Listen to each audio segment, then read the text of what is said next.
Good evening, everybody.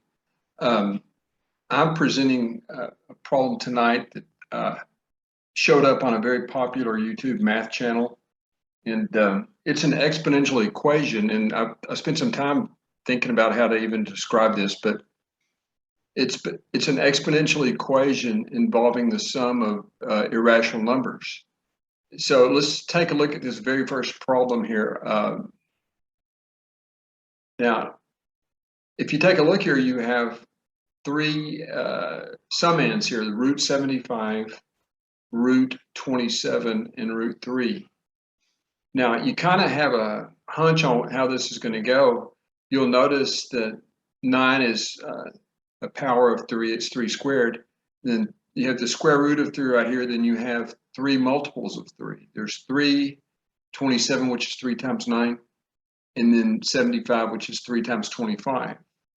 And by this property of radicals here that says you can split the product, the square root of a product is the product of the square roots. That's what happens right here. This is 25 times 3. You can take the square root of 25 and you give 5 root 3.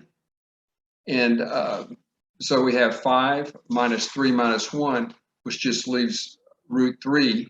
And then the rest of this is just properties of exponents. And out pops the solution, x equals 4. And just a quick comment here, this is kind of a point of controversy in mathematics. These problems are designed to work. You know, if anything was off right here, this would not work out nicely. You know, we needed something that would have powers of 3. And if this was even 76, this wouldn't admit an easy solution.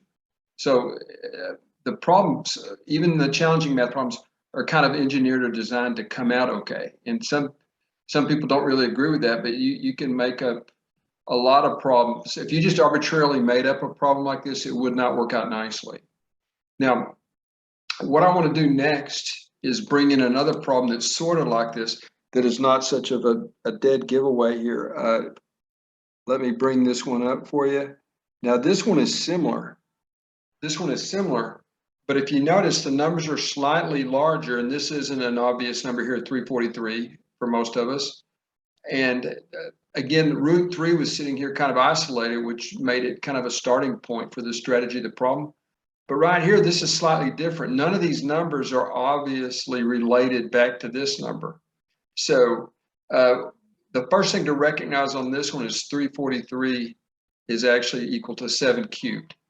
And again, the problem is designed to work. Let me bring up this stuff, folks, here. My high-tech animation here, I'm just deleting these lines here. Okay, now, so some of this is tough to see, and I can be criticized for making the numbers too large, but it turns out 343 is 7 cubed. And then the largest one here, 7 times 81, you see we all have root 7 going on. We have root 7, root 7, root 7, root 7.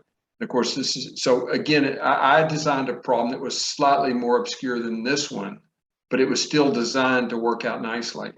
Now, if you take a look right here, again, using this property of radicals, 28 is, the square root of 28 is the square root of 4 times 7, the square root of 4 is 2, so you get 2 root 7. In a similar fashion, you get 5 root 7 right here, 3 root 7, and finally right here, 81 root 7. So the square root of 81 is 9. You see, I designed a problem that worked out perfectly. This is 2 plus 5 plus 3 minus 9. So it's easy for me, I designed it. Now, if you just throw it out there in front of somebody, they don't have that advantage. So in that sense, almost any math problem that's out there is contrived. But anyway, if you go through this, you see the very same sort of steps that occurred last time, and you get x equals 6 is the solution to this exponential equation that involves the sum of 4 radical numbers. Hope you enjoyed that.